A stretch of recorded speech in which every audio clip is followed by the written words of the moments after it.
Let's do a transfer roundup. A lot's been going on. Today, we've seen 3 or 4 signings happen and some big ones. We're going to go to first. As a Chelsea fan, Mason Mount has signed for Manchester United for £60 million, about $75 million US dollars. And again, I was talking about it to Serge. Serge said this. Mason Mount signing for Chelsea is almost like Rashford going to Arsenal. It feels weird. It feels not right just because he's an academy talent, obviously not a guy they brought in and they're selling like they did with Havertz. We'll go to the Chelsea fan first. Obviously, big move for United, big move for Chelsea as they're clearing out house, which we'll get to later. How does he fit in Ten Hag's 11? Yeah, I mean, you said it. It just feels weird. Yeah. Like as a Chelsea fan, I've watched Mason Mount from his debut up until winning the Champions League to this season when he didn't get a lot of game time due to injury, due to falling out with the manager, whatever it is. Mount is that academy star boy. It's the really weird one. You use the Rashford going to Arsenal. How about like a Bukayo Saka going to Man City? Like exactly. It's not right. You don't do this. Phil Foden leaving. Like it doesn't happen like this. I'm really disappointed in Chelsea for letting Mason Mount leave, especially on such bad terms. Because I guess we haven't really got to talk about it with you, right? When Frank Lampard left Chelsea as an older, obviously well-experienced vet, it was different. He left on good terms with the club. He went to Manchester City, which in and of itself is weird, but he left on good terms with the club. Mason Mount is leaving on really bad terms, which just leaves a bad taste in your mouth. I'm upset that on whoever's end it was, because obviously we don't know all the details as fans, but whether this was on Pochettino's end, whether this was on Todd Bowley's end, whether this was Mason Mount's end, we don't know. Either way, it was a falling out, and I'm upset about it. I'll move on to the fit because I don't want to blab about my feelings like that. I don't see it. I don't understand the fit. It doesn't make sense to me.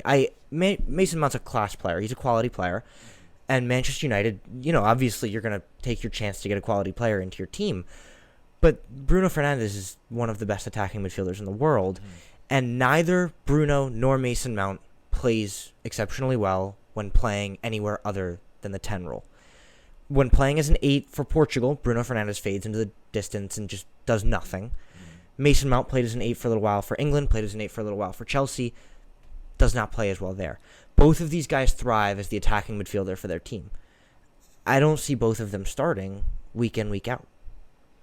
Yeah, it's tough for me because here's the thing. I think first of all, and obviously before we get into the fit, I think 60 million to me is too much. I think I understand how good Mason Mount has been, and I know the market is so inflated, so I guess whatever the price isn't that bad.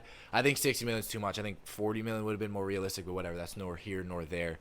I think, and I agree with you, but I think if there's one team that can have either a 10 and an advanced 8, is a team that has Casemiro sitting behind them. Because I think he is such a good 6 and someone who obviously can get around the field.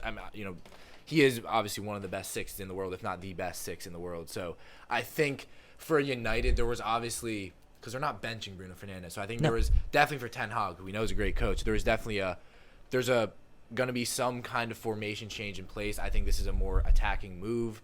I would be surprised if we saw Mason Mount start, but I could, maybe see that happen. Maybe Antony has been great. Maybe they see Mason Mount, let's go. Let's see what you can do. I think Mason Mount on the wing makes a lot more makes sense. But I do think a team with Casemiro behind you, just how good he is at breaking up play, making passes, the presence of that, I think you can have 2 more advanced midfielders.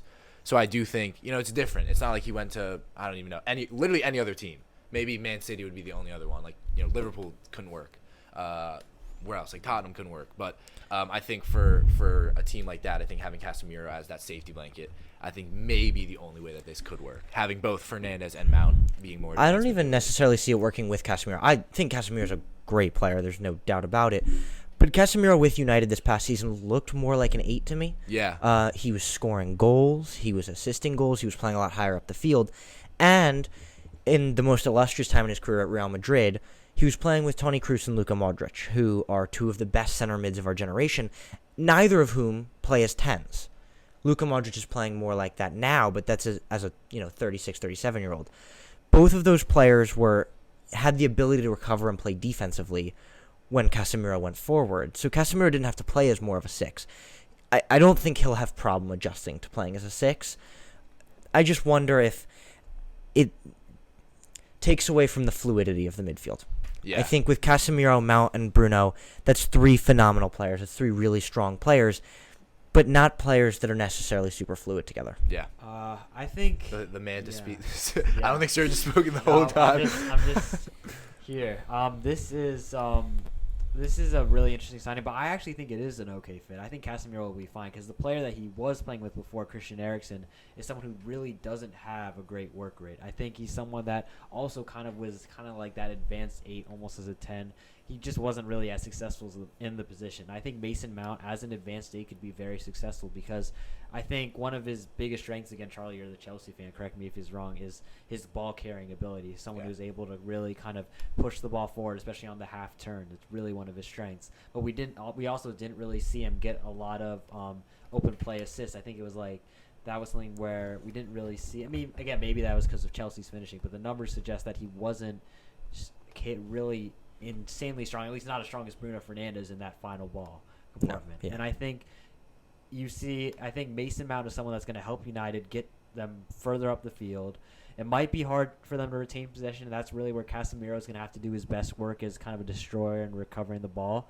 But attacking-wise, I think it makes sense as a fit, and I think he'll play the Eriksen role pretty seamlessly. I just thought that a possibility for United was that they would maybe go away from that kind of profile like Eriksen and go to someone who's more kind of in that kind of 6-8 role, someone who can maybe be a bit Like a more Caicedo. Caicedo, or like someone who can really control the game more. But I guess they're going really, again, advanced 8. It's going to make them very dangerous attacking. Again, they're going to be able to progress the ball up the field very, very well with Mason Mount.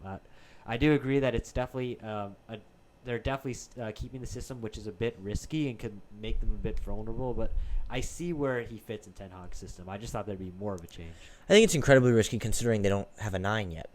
I Yeah, think I think we're going to see them get one. Mason Mount can carry the ball up the field as well as anyone right now, but if there's no one to play the final ball to, obviously we've seen Rashford in bouts of form where he's scoring, but that's from the wing. Antony's looked as dreadful as Mykhailo Mudryk on the wing. I think this team is lacking attacking threats right now, and I think that's where Ten Hag was thinking Mason Mount.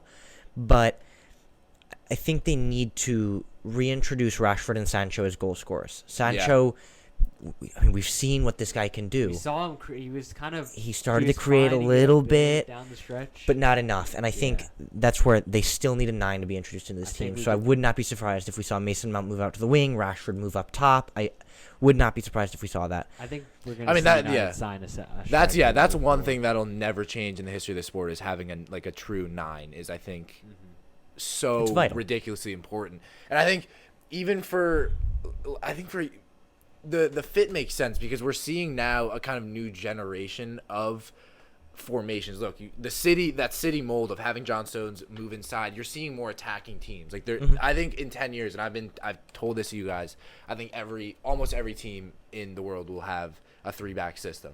We're seeing Liverpool that will most likely move into a 3-back system. At least some of the top teams in the world, and obviously it worked for City. They were arguably, people are saying, the best team to ever exist. Yeah, I mean, season. and we've seen it work for Chelsea too at times. Yeah. They won the Champions League with a 3-back. It's Yeah. it's working a lot more Exactly. frequently. And Inter just- Milan yeah. made it to the final this year with a I think 3-back. even teams that you see aren't playing a 3-back kind of in defense. Like you'll see like in possession teams like Arsenal who are technically lined up as like a 4-2-3. Right, you see Zinchenko move into Exactly. the midfield. But I'm just saying, and we're back to my point is obviously now it's more of an attacking game. So I think having someone like arguably maybe a 2-10s like a Mount and a Fernandez, you're not giving up as much defensively because there's so much attack. So you can exploit, if they play 3-4-2-1s, having more attacking players.